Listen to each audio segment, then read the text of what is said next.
إن الحمد لله نحمده ونستعينه ونستغفره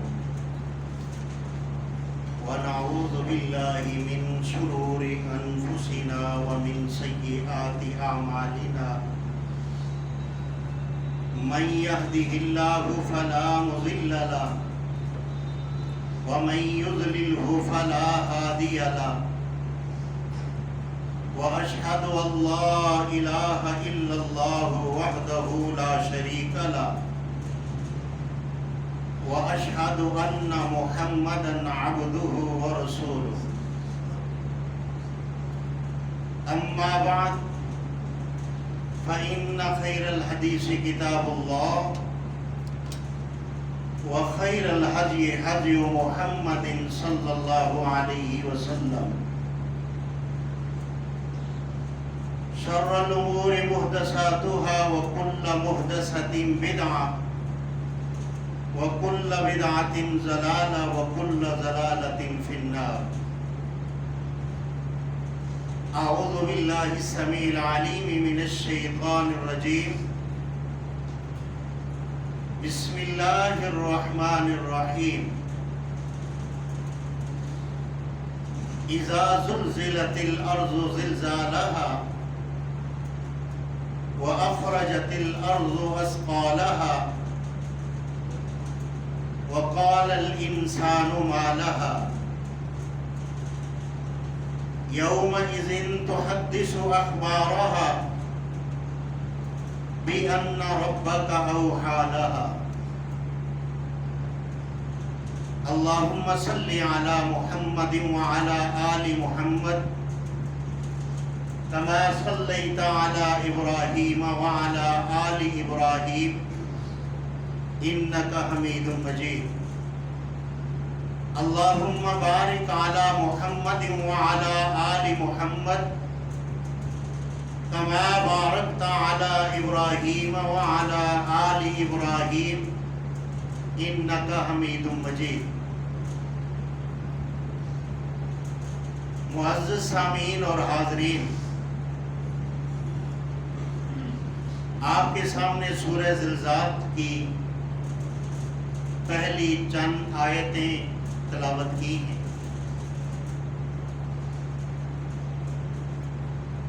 میرے بھائیوں،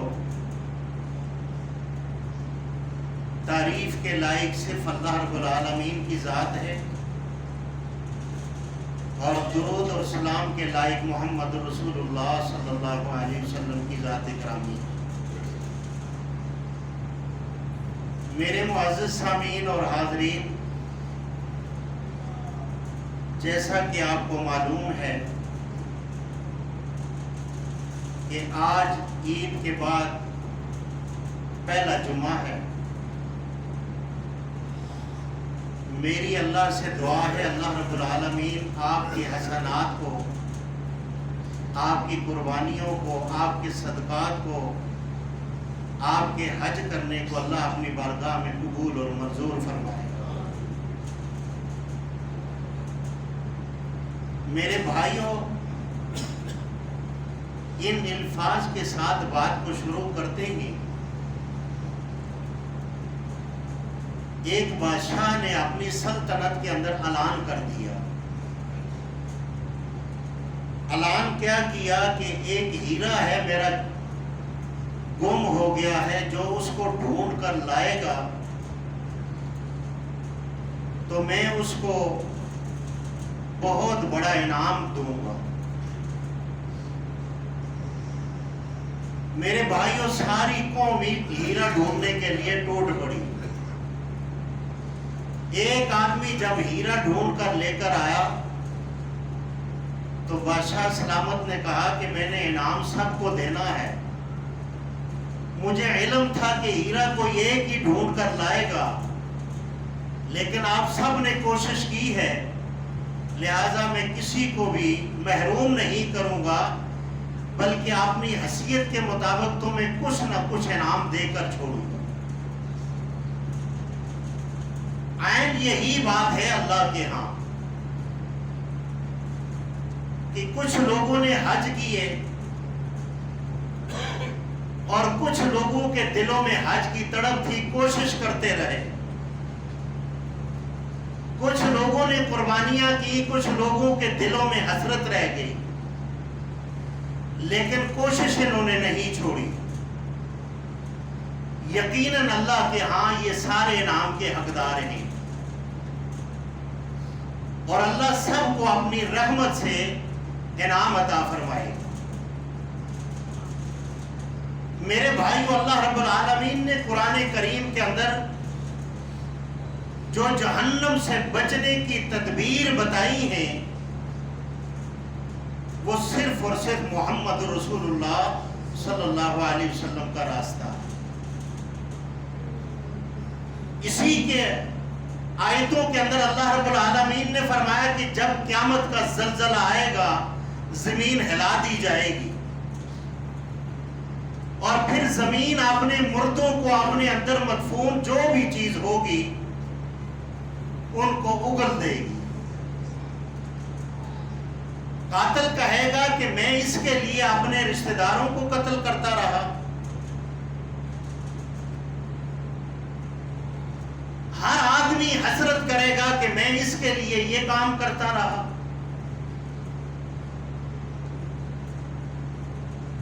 بِأَنَّ رَبَّكَ أَوْحَىٰ لَهَا، کس کے کہنے پر یہ زمین اپنے خزانے باہر پھینکے گی؟ رب کے کہنے پر۔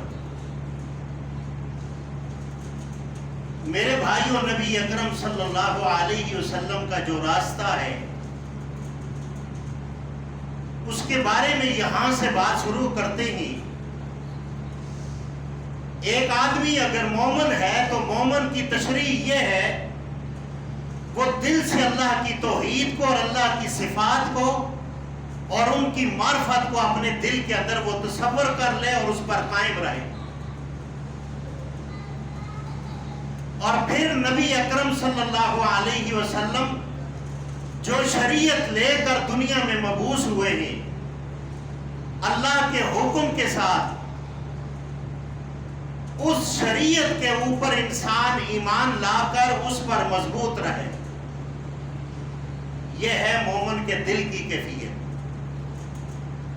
اور پھر مومن کی کیفیت ظاہری کیا ہے کہ وہ محمد رسول اللہ صلی اللہ علیہ وسلم کے طریقے پر اپنے اعمال کرے، نماز محمدی ہو، ہر طریقہ محمدی ہو، یہ اس شریعت کی تصدیق ہے جو شریعت محمد رسول اللہ دنیا پر لے کر مبعوث ہوئے۔ اور جو آدمی ان باتوں کی کوشش کرتا ہے یا ان پر وہ پابند ہے، تو میرے بھائیو یہ آدمی مومن ہے، اور مومن ایماندار ہے، اور اللہ رب العالمین نے اس کی دعا کو بھی رد نہیں کرنا، اور جو اس کے ساتھ دشمنی اور عداوت اور بغض رکھتا ہے، اللہ رب العالمین فرماتا ہے ایسے بندے کے ساتھ میں جنگ کرتا ہوں۔ کتنی بڑی شان ہے۔ اب ایک اللہ کے ولی ہے، رات کو اپنے گھر میں سوئے، سونے کے ساتھ ان کے دل میں خیال یہ آیا کہ میں نبی اکرم صلی اللہ علیہ وسلم کے طریقے پر نہیں سویا۔ سیرت رسول اللہ کیا ہے یہ آپ کو سمجھانا چاہتا ہوں۔ وہ وہیں سے اس نے اپنی کروٹ تبدیل کر کے سر کے نیچے بازو رکھ کر بیت اللہ کی طرف چہرہ کر کے نہیں سویا، اس کے دل نے قبول نہیں کیا، بلکہ اٹھا، پانی پیا، گھر میں گھوما، اس کے بعد دوبارہ جا کر محمد رسول اللہ کی سیرت کے اوپر وہ سویا۔ اس کے بعد اس کے دل کو تسلی ہوئی کہ میں نے نبی اکرم صلی اللہ علیہ وسلم کی سنت کو اپنایا۔ اب جو آدمی رات کو سوتے وقت نبی اکرم صلی اللہ علیہ وسلم کی اس سنت کو زندہ کرتا ہے، دایاں بازو سرانہ بنا لیتا ہے اور بیت اللہ کی طرف اس کا چہرہ ہوتا ہے اور بیت المقدس کی طرف اس کا سر ہوتا ہے، اس حالت میں اگر یہ سوتا ہے، رات کو اگر موت آ جاتی ہے تو اللہ کے نبی علیہ السلام نے فرمایا سنت کو زندہ کرنے والا اس حالت میں مرتا ہے تو یہ شہادت کی موت مرتا ہے۔ نبی اکرم صلی اللہ علیہ وسلم نے دروازے سے نکلنے کے آداب بتائے کہ دروازے سے جب نکلا جائے باہر کسی کام کے لیے بھی تو بسم اللہ توکلت علی اللہ لا حول ولا قوت الا باللہ یہ پڑھ کر نکلا جائے تو فرشتہ ایک جھنڈا لے کر کھڑا ہوتا ہے اور وہ فرشتہ اپنی لیس دار فوج کے ساتھ اس کی حفاظت کرتا ہے، یہ جہاں بھی جاتا ہے اس کی حفاظت کرتا ہے۔ یہ رسول اللہ صلی اللہ علیہ وسلم کا فرمان ہے۔ اب ایک اللہ کا ولی تھا، مومن بندہ تھا، وہ گھر سے نکلا، تھوڑا سا آگے گیا، اس کو یاد آیا کہ میں نبی اکرم صلی اللہ علیہ وسلم کی سنت کو بھول گیا۔ اس نے وہیں پر یہ دعا نہیں پڑھی بلکہ گھر واپس آیا۔ گھر واپس آ کر اس نے گھر کے اندر پانی پیا، گھر کے اندر گفتگو کی، دوبارہ نکلا، دروازے سے باہر قدم رکھا اور اس نے بسم اللہ توکلت علی اللہ لا حول ولا قوت الا باللہ یہ پڑھ کر یہ وہاں سے نکلا۔ عبداللہ ابن عمر رضی اللہ تعالی عنہ جب گھر سے نکلتے تھے تو بسم اللہ توکلت علی اللہ لا حول ولا قوت الا باللہ یہ آسمان کی طرف دیکھ کر اور مسکرا کر آپ یہ پڑھا کرتے تھے۔ عبداللہ ابن عمر سے پوچھا کسی نے، اے عبداللہ آپ مسکراتے کیوں ہو؟ تو عبداللہ نے کہا کہ میں نے محمد رسول اللہ صلی اللہ علیہ وسلم کو دیکھا ہے، جب آپ گھر سے نکلتے ہوئے یہ دعا پڑھا کرتے تھے تو آپ آسمان کی طرف دیکھ کر مسکراتے تھے۔ عبداللہ یہ چاہتا ہے کہ میں اس سنت کو بھی زندہ کروں۔ میرے بھائیوں، آج ہم صدقے یا رسول اللہ، قربان یا رسول اللہ کے نعرے لگاتے ہی یقیناً ان نعروں کے اندر ہمیں جنت نہیں ملے گی۔ ہمیں جو جنت ملے گی وہ محمد رسول اللہ کی سیرت اپنانے سے ملے گی۔ یہ جو قیامت کا زلزلہ ہے، اذا زلزلت الارض زلزالہا، یہ عام زلزلہ نہیں ہے کہ آپ کے پاکستان کے کسی جگہ میں زلزلہ آیا اور یہاں حرارت کم تھی اور وہاں زیادہ تھی۔ جس چیز سے اللہ بچانا چاہتا ہے، جس چیز سے اللہ روکنا چاہتا ہے، اللہ کو حکیم کہا گیا ہے، حکمت جانتا ہے اللہ کیوں روکنا چاہتا ہے۔ ساتھ ہی فرما دیا الا ان اولیاء اللہ لا خوف علیہم ولا هم یحزنون۔ یہ زلزلے یا یہ کچھ بھی آئیں گے، ایک مومن ایمان لانے والا اللہ کا دوست، ان زلزلوں میں انہیں کوئی خوف نہیں ہو، وہ بے غم ہوں گے۔ ہمیں تو تھوڑا سا خوف آیا تو ہم گھبرا جاتے ہیں، لیکن اللہ خود کہہ رہا ہے کہ دنیا میں کوئی مصیبت آئے اس میں تم صبر کرو، مصیبت دینے والوں کے ساتھ فوج ہوگی، مصیبت دینے والوں کے ساتھ عملہ ہوگا۔ فرمایا وبشر الصابرین، جن پہ مصیبت آتی ہے انہیں میری خوشخبری یہ دے دو ان کے ساتھ اللہ ہے۔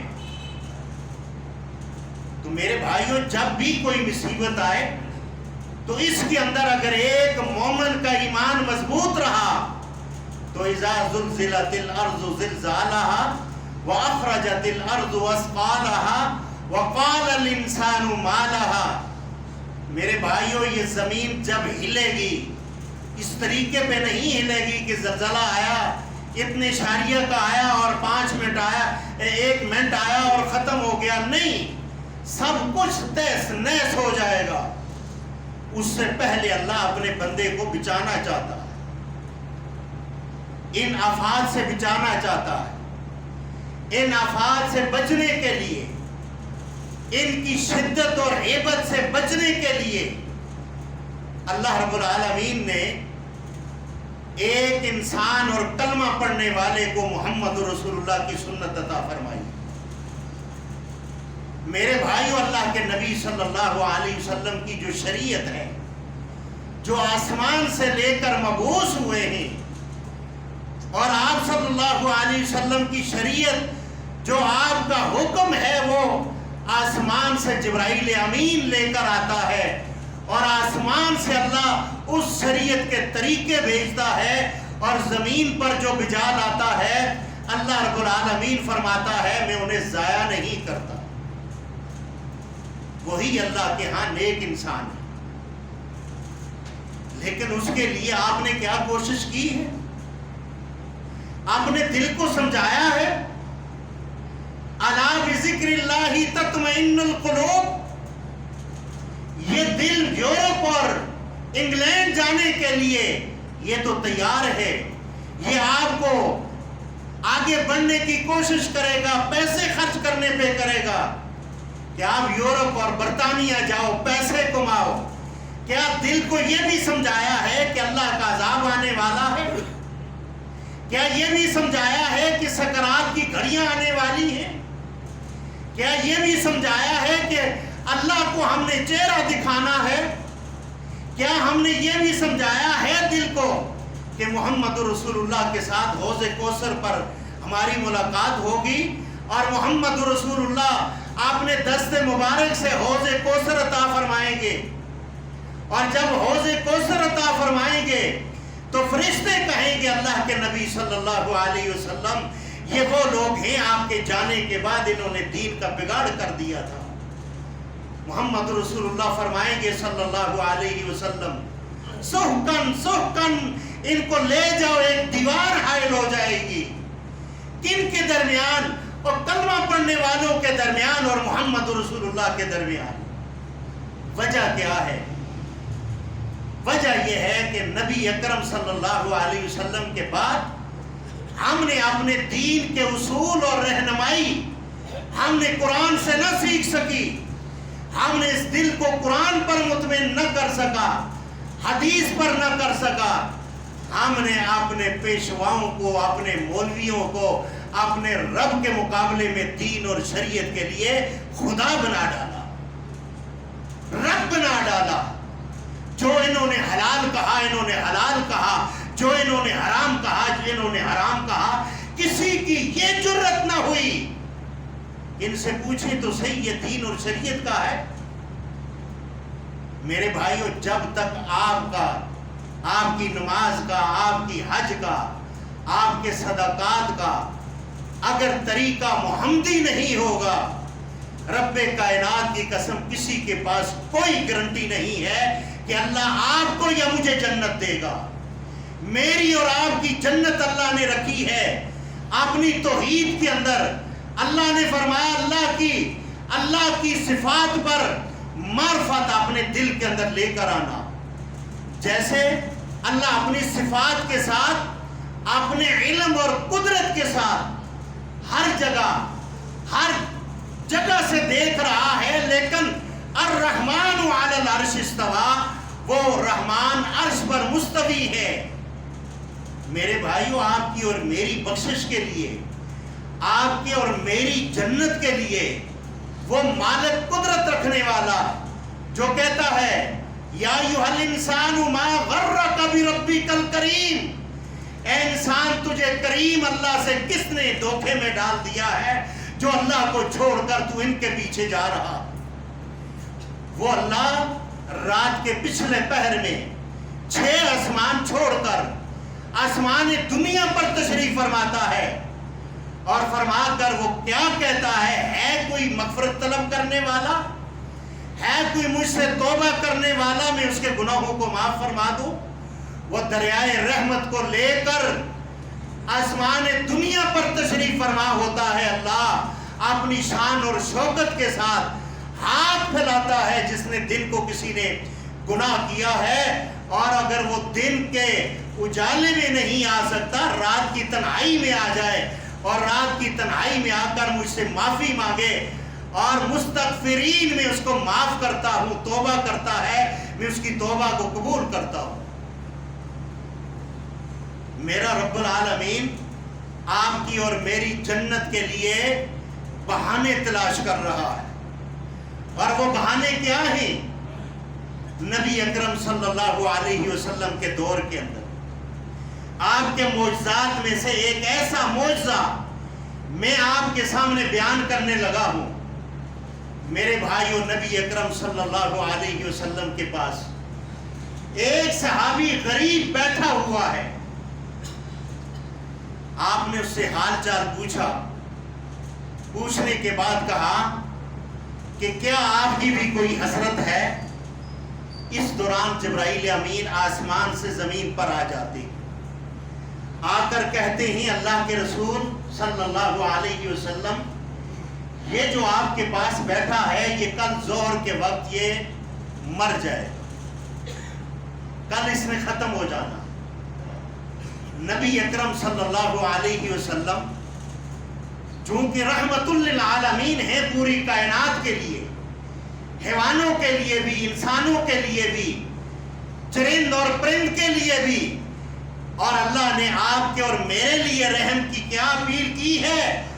فرمایا الرحمن، اللہ رحیم ہے. اللہ نے فرمایا جو زمین پر رحم کرتا ہے آسمان والا اس پہ رحم کرتا ہے. میرے بھائیوں، اللہ کے نبی صلی اللہ علیہ وسلم نے اس سے کہا کہ کیا تیری کوئی خواہش ہے؟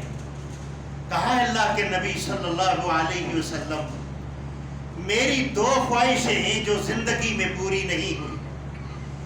ایک، میں غریب ہوں، نوجوان ہوں، میں بھی چاہتا ہوں اللہ مجھے کوئی نیک بیوی عطا فرما دے اور میری یہ خواہش اللہ پوری کر دے، لیکن غربت کی وجہ سے مجھے کوئی رشتہ نہیں دے. دوسری میری خواہش یہ ہے، میں نے اپنی زندگی میں میٹھا حلوہ وغیرہ نہیں کھایا. اے اللہ کے نبی صلی اللہ علیہ وسلم، میری خواہش ہے کہ میں میٹھا پیٹ بھر کر کھا لوں، بس میری یہ دو خواہش.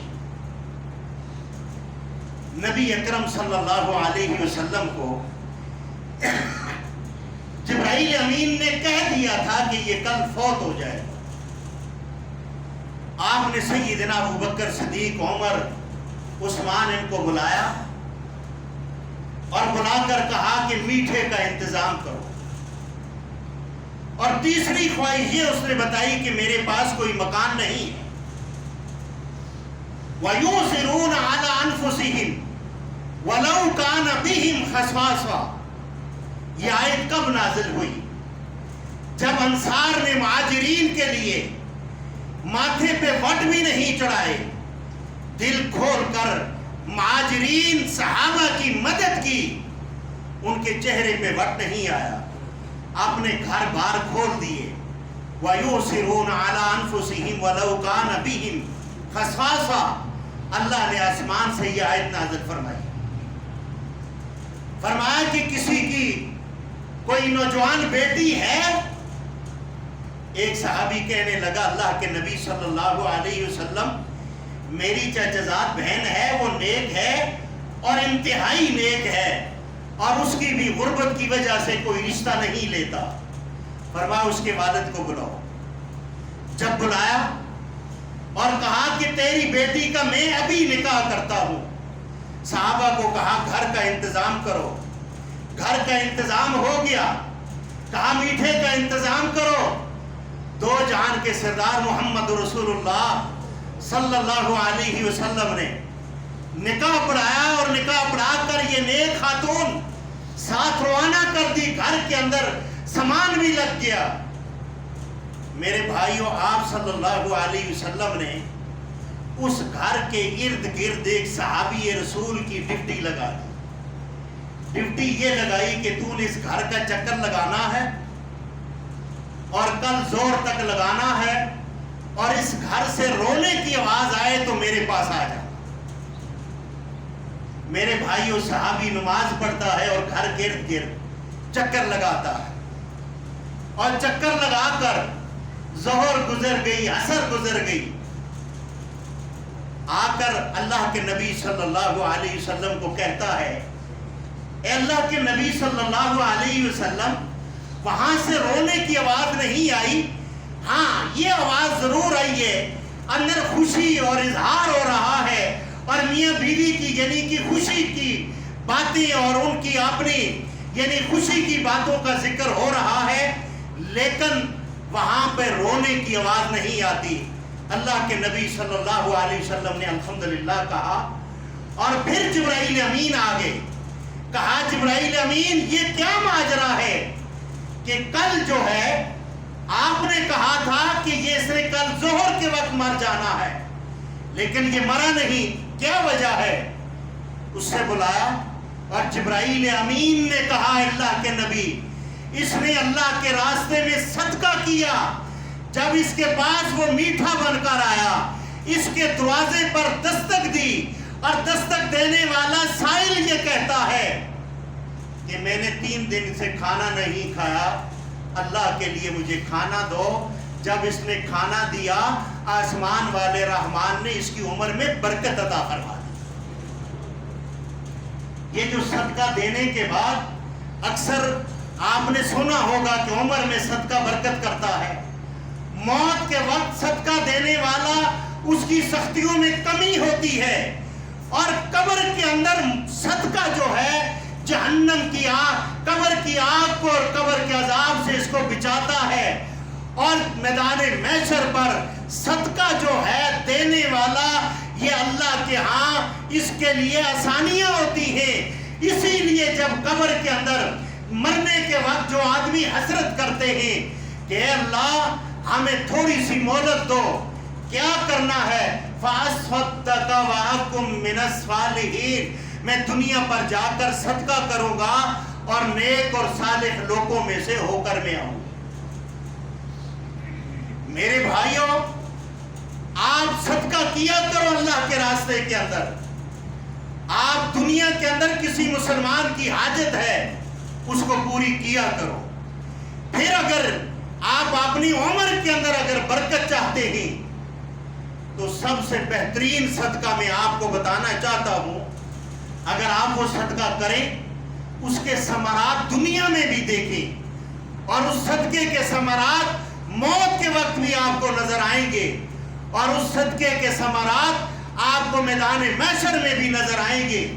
نبی اکرم صلی اللہ علیہ وسلم نے فرمایا لا يدخل الجنت قاطع، لا يدخل الجنت، وہ جنت میں کبھی بھی داخل نہیں ہو سکتا، بے شک حاجی ہے، بے شک نماز پڑھنے والا ہے، بے شک وہ محمد رسول اللہ کے طریقے پر یہ عمل کرتا ہے، بیت اللہ کے اندر یہ غلاف کعبہ میں چھپ کر یہ عمل کرتا ہے، قربانیوں کے موسم میں 100 اونٹ یہ ذبح کرتا ہے، لیکن محمد رسول اللہ کا فرمان کیا ہے؟ لا يدخل الجنت قاطع، یہ قاتل ہے کس کا؟ رشتہ قطع کرتا ہے، یہ اپنی بہن کے ساتھ اپنے بھائی کے ساتھ یہ نہیں ملتا۔ آج اپنے موبائلوں کو چیک کر لو، لا يدخل الجنت قاطع، میری بات کو بعد میں ماننا، پہلے اپنے موبائلوں کو دیکھو، ان موبائلوں میں آپ کے 200 فرینڈ ہیں اور 200 نمبر آپ کے پاس موجود ہوں گے، واٹس ایپ پہ ہوں گے، گپ شپ لگاتے ہوں گے۔ اگر آپ کے موبائل میں نمبر نہیں ہوگا، یہ سکی بہن کا نہیں ہوگا، یہ سکے بھائی کا نہیں ہوگا۔ لا يدخل الجنت قاطع، یا پھر تمہاری رشتہ داری کے قریب رشتے جو ہیں، جو قربا والے ہیں، جو ہر چیز کے مستحق ہیں، جو آپ کی بیٹی کے رشتے کے بھی مستحق ہیں، جو آپ کے صدقے کے مستحق ہیں، میرے بھائیو اللہ نے پہلے آپ سے ان اقربا کا پوچھنا ہے، یہ بھوکے کیوں ہیں، یہ کیوں جو ہے یہ بھوک سے پیاس سے یہ ترس رہے ہیں؟ تو نے حج کیا، حاجی ہے، نمازی ہے، افغانستان میں لے کر تو صدقہ دیتا رہا، لیکن یہ جو قریبی ہیں ان کا تو نے کیوں نہیں پوچھا؟ ان کے لیے تو اللہ نے کہا ہے لا يدخل الجنت قاطع، رشتہ قطع کرنے والا جنت میں نہیں جائے گا۔ یہ کون کہنے والا ہے؟ یہ محمد رسول اللہ صلی اللہ علیہ وسلم ہے۔ میرے بھائیوں، کل میدان محشر ہے، اس کے اوپر ایک آدمی آ رہا ہے اور وہاں پر تو کوئی کسی کا وزن نہیں اٹھا سکے گا، لیکن اس کے کاندھے پر 7 زمینیں لادی ہوئی ہیں۔ اللہ کے نبی صلی اللہ علیہ وسلم نے فرمایا میدان محشر پر ایک آدمی بھاگتا ہوا آئے گا اور اس کے کاندھے پر 7 زمینیں ہیں۔ اے اللہ، وہ کون ہے؟ اللہ کے نبی صلی اللہ علیہ وسلم فرماتے ہیں یہ وہ ہیں جو دوسرے کی زمینوں پہ قبضہ کرنے والے ہیں۔ اب قبضے سے ہم لوگ یہ سمجھتے ہیں جیسے میں آپ کے پلاٹ پہ قبضہ کر لوں، لوگ کہیں گے یہ ظالم ہے۔ اب ہمیں تو یہی قبضہ نظر آتا ہے، لیکن یاد رکھ لیں جو والدین کی وراثت ہے، اس وراثت سے اپنی بہن کو بے دخل کر کے اس زمین پر گھر بنا کر، اس زمین کو بھائی اپنے ذمہ لے کر اس سے یہ دنیا کے اندر فائدہ اٹھاتا ہے، رب کائنات کی قسم یہ ظالم بھی ہے، اور میدان محشر پر اس کے کاندھے پر 7 زمین اٹھا کر اس کے کاندھے پہ رکھی ہوگی اور یہ میدان محشر پر بھاگتا ہوا ہے۔ میرے بھائیوں، اپنا یہیں پہ تن من دھن صاف کر لیں۔ اگر یہاں پر صاف نہیں کریں گے تو میدان محشر وہ ہے جہاں پر اولاد کہے گی اللہ میرے والدین کو جہنم میں ڈال دے اور مجھے جنت میں ڈال دے، جہاں باپ کہے گا یا اللہ میرے بیٹے کو میری بیٹی کو جہنم میں ڈال دے مجھے جنت میں ڈال دے، پھر سودا کرے گا یا اللہ میرے سارے قبیلے کو جہنم میں ڈال دے، ایک مجھے بچا لے۔ اور وہاں پر سارے پیغمبر یا ربی نفسی امتی امتی کہیں گے۔ ایک اینٹ کی جگہ آگے کر کے کمرہ کھلا کرنے سے 7 زمین انسان اپنے اوپر لے کر وہاں ان کے نیچے آیا ہوا جہاں گناہوں کا وزن نہیں اٹھا سکے گا، اس کے کاندھے پہ تو 7 زمینیں رکھی ہوئی۔ میرے بھائیوں، یہ سب کچھ جمع کر لیں، میری ایک بات یاد رکھ لیں، جائیں آج اللہ کے واسطے اپنے گھر جائیں اور جا کر آپ وہاں پہ وصیت لکھیں، اور وصیت اس انداز سے لکھیں، آپ کو اس وصیت لکھنے کے اندر ایک ایسا انسان نظر آئے گا جس کے کھاتے کے اندر اس کی دولت، اس کے مال، اس کے پلازے، اس کی کوٹھیوں میں سے 1 انچ جگہ بھی اس کے نام پہ نہیں آئے گی۔ وہ بندہ کون ہوگا؟ جو وصیت لکھنے والا ہے، جو کوٹھیوں اور پلازوں کا مالک ہے۔ کوٹھیوں اور پلازوں کے مالک آپ ہیں، وصیت آپ لکھ رہے ہیں، آخر میں دیکھنا آپ کا نام کہاں آتا ہے۔ اگر آپ کا نام اس وصیت میں آ گیا، آ کے میرا گریبان پکڑ لینا، میں ممبر رسول پر آپ کے سامنے ہاتھ جوڑ کر کانوں کو ہاتھ لگا کر میں معافی مانگوں۔ اگر ایسا نہیں، آپ تنہا ہوں گے، وصیت لکھنے والا بھی وہ اکیلا ہوگا، اس کے نام پہ 1 انچ جگہ نہیں آئے گی، تو میرے بھائیوں پھر یہ جھگڑے کس بات کے، یہ قبضے کس بات کے، بہنوں کا مال کس بات پہ؟ مجھے عید سے پہلے ہمارے کرتارپورہ کے اندر ایک لیڈیز نے مجھے فون کیا، میرے آگے اللہ کا قرآن ہے، اس نے کہا میرے گھر کے اندر عید کے لیے خرچہ نہیں ہے۔ میں نے کہا وہ کیسے؟ تیرا والد تو بڑا امیر تھا، 15 کروڑ کی جائیداد چھوڑ کر گیا تھا۔ اس نے کہا میرا خاوند غریب ہے، پہلے امیر تھا غریب ہو گیا، میرے بھائیوں نے مجھے ڈرا دھمکا کر مجھ سے سائن کروا لیے، 15 کروڑ میں سے 2.5 کروڑ میرے نام پہ آ رہا تھا، میرے بھائیوں نے کچھ نہ دیا، میں نے بھائیوں کو بھی کہا مجھے کچھ نہ کچھ دو، انہوں نے کہا یا ہمارا مرا ہوا منہ دیکھے گی یا ہم سے رشتہ ناتا ختم دیکھے گی۔ میرے بھائیوں، جس محفل میں ایسا شخص بیٹھا ہوا ہے، رب کائنات کی قسم اس پوری محفل کی دعاؤں کو اللہ رد فرماتا ہے، اللہ قبول نہیں کرتا۔ آپ کو میں چونکہ چنانچہ میں کہوں کہ جی سبحان اللہ کہیں، جنت کے اندر اتنا بڑا پھل لگے گا، درخت لگے گا، گھوڑا بھاگتا ہوا وہاں تک نہیں پہنچے گا، آپ سبحان اللہ کر کے جائیں گے، مولوی صاحب بڑے اچھے، میرے بھائیوں میں آپ کا بوجھ میدان محشر پر نہیں اٹھا سکتا کوئی چونکہ چنانچہ نہیں ہے۔ اللہ کے نبی علیہ السلام نے ماں جی فاطمہ الزہرا کو فرمایا تھا، فاطمہ یہ نہ سمجھنا تیرا بابا وقت کا پیغمبر ہے، نبی ہے، اور تو جو ہے تو جنت میں چلی جائے گی۔ فرمایا جنت میں بھی تو جائے گی اپنے اعمال سے اور اللہ کی رحمت سے جائے گی۔ یا ربی نفسی امتی امتی، سارے پیغمبر اللہ سے اپنے لیے مانگ رہے ہیں، اے اللہ میرے نفس کا کیا ہوگا، میرا کیا ہوگا، اور جن کا کلمہ آپ نے پڑھا ہے محمد رسول اللہ صلی اللہ علیہ وسلم، وہ کوئی عام ہستی نہیں ہے۔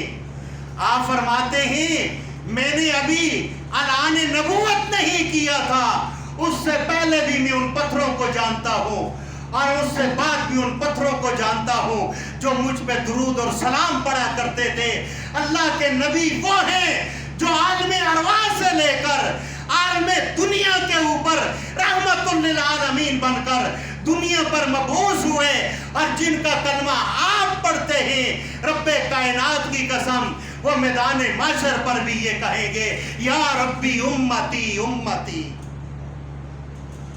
وہ آپ کا سوچ رہے ہیں یا ربی امتی۔ یہ داڑھی منانے والے، داڑھیوں کو یہ نقشہ بنانے والے، قضا کرنے والے، یہاں سے انہوں نے ایسے بنائی، یہود اور نصارہ کے طرز پر داڑھیاں بنانے والی یہ امت جس کے بارے میں اللہ نے فرمایا تھا کنتم خیر امت اخرجت للناس، بہترین امت ہے، بہترین امت ہے جو لوگوں کے لیے ناز نکالی گئی ہے۔ کس کے لیے؟ دعوت اور تبلیغ کے لیے، ایک دوسرے کی بھلائی کے لیے۔ رب کائنات کی قسم اس امت نے محمد رسول اللہ کے نام پر اپنے آپ کو ڈبہ بنا دیا ہے۔ آج اس امت کو امت کہا جائے جو اپنے نبی کے ساتھ وفا نہ کرے، مسجد کے لیے یہ تو اپنی گردن کٹانے کو تیار ہو، مسجد کے اندر آنے کو تیار نہیں ہے۔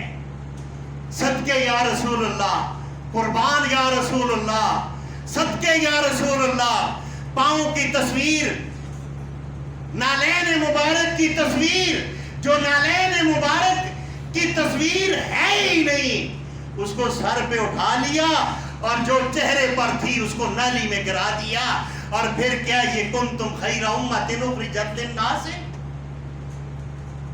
میرے بھائیو اللہ کا واسطہ ہے، کس کے پاس گارنٹی ہے جو 100 سال کے بعد مرے گا؟ کس کے پاس گارنٹی ہے جو بوڑھا ہو کر مرے گا؟ اور میرے بھائی وہ نوجوان میں نے دیکھا کفنوں کے اندر لپٹے ہوئے، جن کا یہ وعدہ تھا شادی کے بعد میں داڑھی رکھوں گا، جن کا یہ وعدہ تھا میں کل صبح نماز پڑھوں گا، جن کا یہ وعدہ تھا میں بیت اللہ طواف کر کے داڑھی اور نمازی شروع کروں گا، ان کا نہ بیت اللہ آیا نہ وہ کل صبح آئی، وہ قبر کے اندر چلے گئے۔ والنازعات غرقا، جب والنازعات غرقا ہوگا، کلا اذا بلغت التراقی وقیل من راق، اس دن کو یاد کر لو جس دن ملک الموت آئے گا اور اس نے آ کر آپ کو اور مجھے اتنی مہلت نہیں دینی ہم اپنی بیوی کو مل لیں، اس نے اتنی مہلت نہیں دینی ایک گھونٹ پانی کا پی لے، اس نے اتنی مہلت نہیں دینی کہ تو توبہ کر لے، توبہ اس سے پہلے کرنی ہے۔ یا ایھا الانسان ما غرک بربک الکریم، کریم اللہ کیا کہہ رہا ہے، اور انسان اور کس نے تجھے اللہ سے بدگمان کر دیا اور تو اللہ کو چھوڑ کر اللہ کی مخلوق کی طرف جا رہا ہے اور مخلوق سے تو جا کر اپنی منتیں اور وہاں سے چڑھا کر اپنی حاجات پوری کراتا ہے.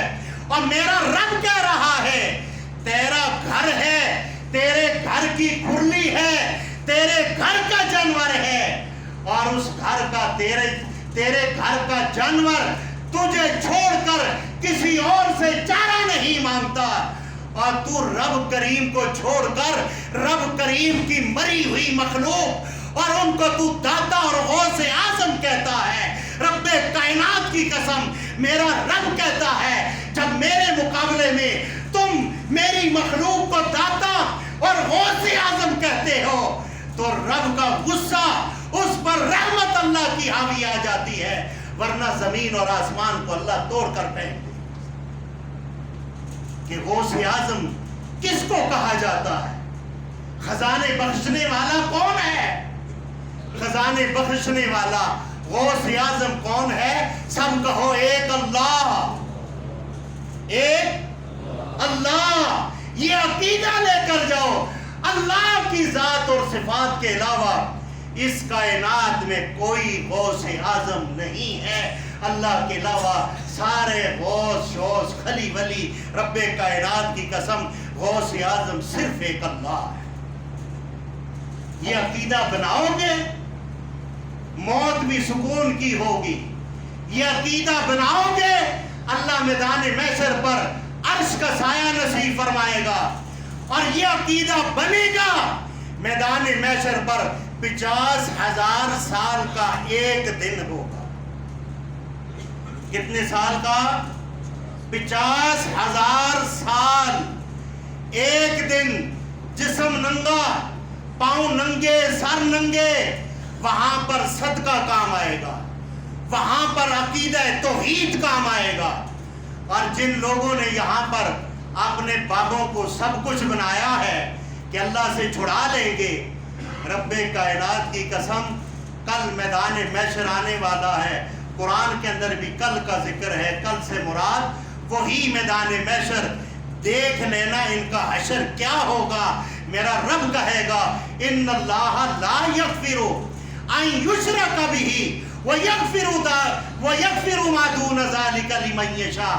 کہ میں نے تمہیں قرآن کے ذریعے کہا تھا کہ تم میرے پاس شرک لے کر نہ آنا. شرک میرے رب کی ذات اور صفات پر ڈاکہ ہے. آپ کی دکان پر آپ کے گھر میں کوئی ڈاکہ ڈالے آپ تو رو پیٹ کر کہو گے ہمارے ساتھ ظلم ہوا ہے. اور میرے رب کی توحید پر کوئی ظالم ڈاکہ مارے تو ان شرک لظلم عظیم. کیا وہ ظالم ہے یا نہیں؟ اور بدعت محمد رسول اللہ کی رسالت پر ڈاکہ ہے. یہ جو ہم 4 اماموں کی تقلید کرتے ہیں اور ہم یہ کہتے ہیں یہ امام برحق ہے, رب کائنات کی قسم ان میرے ہاتھ میں قرآن ہے. ان مولویوں سے پوچھو یہ برحق کہاں لکھا ہوا ہے. جبرائیل امین کوئی اوپر سے وہی لے کر آئے تھے کہ جناب امام شافعی برحق ہے, امام مالک برحق ہے, امام ابو حنیفہ برحق ہے. وہی ہے, لے کے آؤ. ہاتھ میں قرآن اٹھا کے کہتا ہوں میں توبہ کر کے میں رجوع کروں گا, لیکن برحق اگر کائنات میں کوئی ہے وہ محمد رسول اللہ ہے. سب کہو صلی اللہ علیہ وسلم.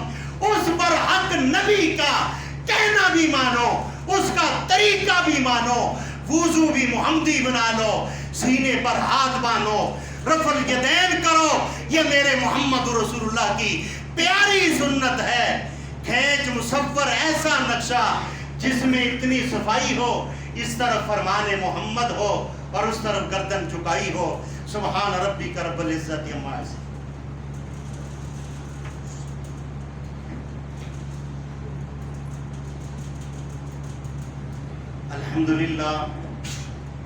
الحمدللہ حمدا کثیرا کما امر. اما بعد فإن خیر الحدیث کتاب اللہ وخیر الهدی هدی محمد صلی اللہ علیہ وسلم شر الامور محدثاتها کل محدثۃ بدعہ وکل بدعۃ ضلالہ وکل ضلالۃ فی النار۔ میرے بھائیوں، آج کل یہ جو گرمی ہے، اس گرمی کے اندر لوگ نکریں ڈالتے ہیں اور یہ اپنی پنڈلیاں ننگی کرتے ہیں۔ نبی اکرم صلی اللہ علیہ وسلم کا ارشاد گرامی ہے، یہ ڈھانپنے کی چیزیں ہیں، ان کو ڈھانپا جائے۔ نکریں لگانی ہیں تو مکمل لگایا جائے۔ اس کے علاوہ جو نوجوان یہ داڑھیوں کے نقشے بناتے ہیں، یہاں سے منڈواتے ہیں، یہاں سے کرتے ہیں، سر منڈواتے ہیں، اللہ کے نبی صلی اللہ علیہ وسلم نے اس کو قضا کہا ہے، اور قضا یہودی کیا کرتے تھے، یہ یہودیوں کی مشابہت ہے۔ تو لہٰذا اس سے رک جاؤ اور صلح رحمی کرو۔ صلح رحمی میں برکت بھی ہے، اور صلح رحمی میں اللہ رب العالمین نے ہر ہفتے کے اندر 2 مرتبہ جنت کے دروازے کھلتے ہیں، سوار والے دن اور جمعرات والے دن۔ یہ دروازے کھلتے ہیں، ان دروازے جب کھلتے ہیں نامہ اعمال جاتا ہے، ان لوگوں کے نامہ اعمال اٹک جاتے ہیں جو رشتہ دار، جو مسلمان بھائی آپس میں ایک دوسرے سے ناراض ہیں، اور فرمایا جب تک یہ راضی نہیں ہوتے ان کے اعمال جو ہیں ایک جگہ میں کر دیں۔